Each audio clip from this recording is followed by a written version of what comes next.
appreciating people in open, in the team, but not unfairly appreciating. That it should never give others this message that you are appreciating a particular person because you have got some special relation. Appreciating the performance, not the person. But appreciate in all.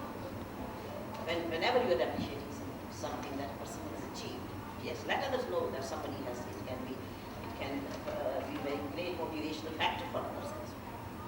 And never criticize people in a way that it can be identified.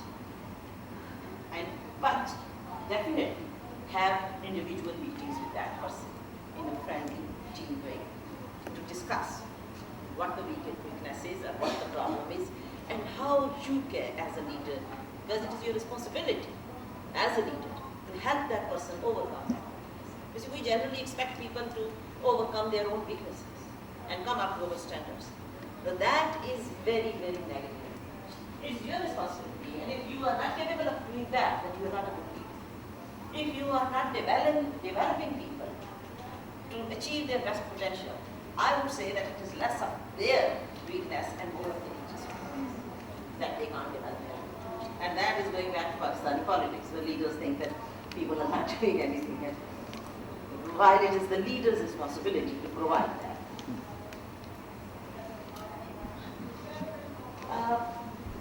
I will give you these handouts somewhere at some point in the session. There are some sort of general discussion from the theory which you might find useful by maybe looking up things yourself. I'm not going to discuss each and every slide, but there are, and because this projector is not projecting full size, so some people may not be able to see sitting there at the back, but it's more academic sort of definitions from different literature and things. But one question which I would certainly like to know, do you think that normally in your organization leadership is distributed? Right. Yes? Yes. How? Particularly through the hierarchies, because it did come up that there is a hierarchy distribution. And you are saying it is distributed. How will you, who will tell me about this?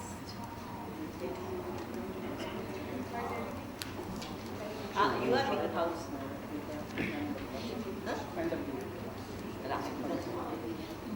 So, do you think that most of the colleagues think that leadership here at Beaconhouse is distributed as, what I'm asking is that how is it distributed within the hierarchical structure? Who would like to talk about that? Well, there is senior mistresses, then there I would is like heads. somebody else to contribute. Okay, let them. Somebody who hasn't. Of course, we have school heads and they have certain hierarchies to perform, and then they have lessons, and they have their certain role, and then coordinators, then teachers come, and we do have subject coordinators as well, and they look after certain subjects. So it is distributed. Right. Yes, now, is that what you Yeah, want to that's talk what I was referring to. about? Right. Anything else which, yes? We have a hierarchy up and down. That is a good thing, I think. Yeah. Of course, we start from head office, then down to the 3 different regions, regional offices, schools, and then different hierarchies within the school.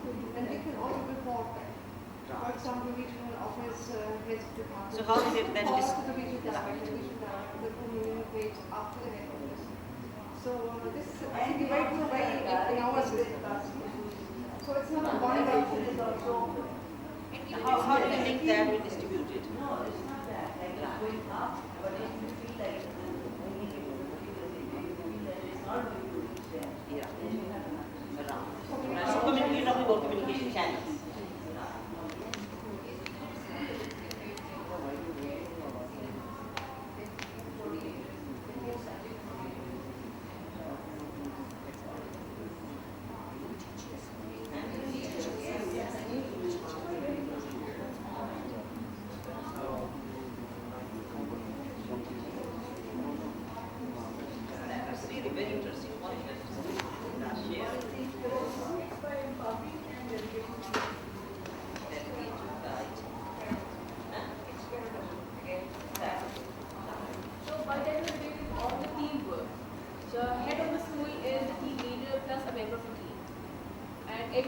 got that. What happens if a teacher doesn't deliver on the task? It happens most of the time. So what way does Someone it? else. So no, at times the head has to be flexible, giving more time for the completion of the task. And normally it is happening that way. That okay, all right, if the task is not accomplished in that particular time frame, all right, give more time. We need to find it. It can be transferred. I mean, obviously, there is a possibility of making a wrong judgment in the sense giving somebody a task with that person is not the right person to do that task.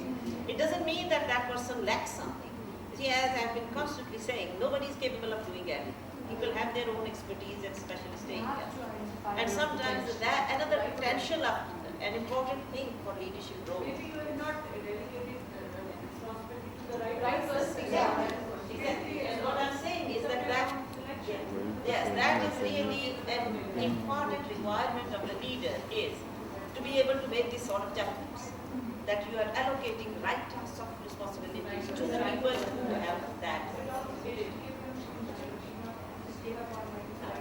And besides time, and that's where professional development comes in, besides time, we should provide them all sort of support on that. How to do that? What is it? You just don't say that, yeah, dump it on their heads and say, do this. No. Train. Yeah, exactly. And that which kills the team spirit. Because if it is being distributed in a team spirit, I mean, you can just distribute responsibility within an autocratic system also. I mean, there also, it's not the dictator at the top doing everything herself or himself. There also responsibility is distributed. What functions within this concept of distributed leadership is that you give responsibilities to people who have the abilities to perform that responsibility. You support them in performing that responsibility, and you work as a team. And you understand your team, who can do what, not critical of what a person. Never be anxious to find out what a person cannot do. Always be interested in finding out what a person can do and try to use their potential for what he can do. So,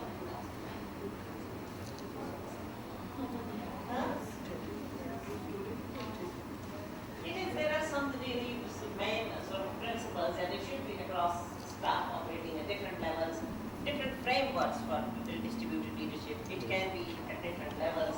It can be a move towards sort of collective leadership, what we call, that's another model of leadership, where it's not one leader, but different people working in leadership positions in different ways. Building culture, that is really important. Building a culture, which I've been referring to as a mindset also. So we have to unlearn the mindset of sort of this hierarchical structure. Even when the structure is there, the enactment of the structure shouldn't be dictatorial. I mean, structures obviously have to be there, particularly in larger organizations. You need some sort of structure. It can be a hierarchical structure. But if the culture is democratic within that structure, then you can use that structure more positively.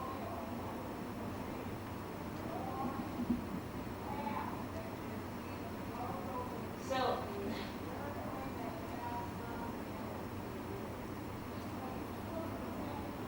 I will just ask you to read the last point. I will give you, and this is working in groups of 2 groups on each table. I mean, 8 people, 10 people can't work together. Prepare on each table, one group prepares a list of advantages of distributed leadership, why you think there should be distributed leadership. And one person, and it needs a lot of critical ability, one person should list the potential dangers in distributed leadership. Right? I'm not saying that you should refer to that this is as it is happening. I'm just talking theoretically. That these are the potential strengths of distributed leadership. These are the potential loopholes, potential drawbacks. By creating a different culture, those drawbacks may be eliminated, but there is the potential that they can be disadvantaged. Okay? चलो या तो Yes. how can you Can we have you to share with other groups as well? Each group, one person from each advantage, each disadvantage group. Please share with us what you have discussed. Who will read from this group? One person, please read out and yes. Tell us is it advantages or disadvantages? There are advantages of this student leadership. Right. Please listen. When we share and when we delegate, succession is naturally built. Very important point. We train, and that is becoming a very important issue in the world today. Succession, preparing people for succession, leadership succession. You have taken as advantage? Advantage. We have taken as a disadvantage. Yes. Just keeping on this. Let's have it finish. So one important thing is succession preparation, and that is very important. Yes. Responsibility and accountability is also shared. Responsibility, accountability is shared. If the disadvantaged people later want to come back to it, note it in your list and then come back to that on that point. Yes. Teamwork is promoted. Teamwork is promoted. Opinion is valued. Accomplishment is completed on time because a lot of people, doing the same Shared work. or shared work, different tasks allocated. Time effective, it becomes more time effective. Right. Ownership is taken up by everybody who is part of that task.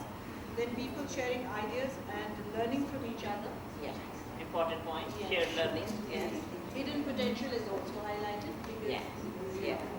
everybody gets to look at everybody's Work, and you get to know what other people are capable of doing. When Yes. everybody is working together, informed decisions are taken. Right. And then vision of the school or the organization it becomes, it's shared and becomes part of everybody and it can be projected by all of you. Right. Who is next? Advantages? You are also advantages? No, we'll come back to that. Advantages, yes. A little bit loudly. Team spirit. If you try to sort of the other points which this group hasn't mentioned. Ownership of task, Ownership of tasks. All right. support, Support. Yes, that is an important point. Another Trust. that people get support from each other. They trust it is developed. Yes. innovative ideas you already said, Bahir, and succession is also Yes. here. Freedom of input, interchange of ideas, high spirit, Yes. motivation. How would you explain freedom of input? That everybody what they have in their mind or they have to decide on something or Right. have something they can share. They have Yes. the freedom to say what they Good, want to say. good, yes, And the yes. decision can be Right. Generates more ideas, yes.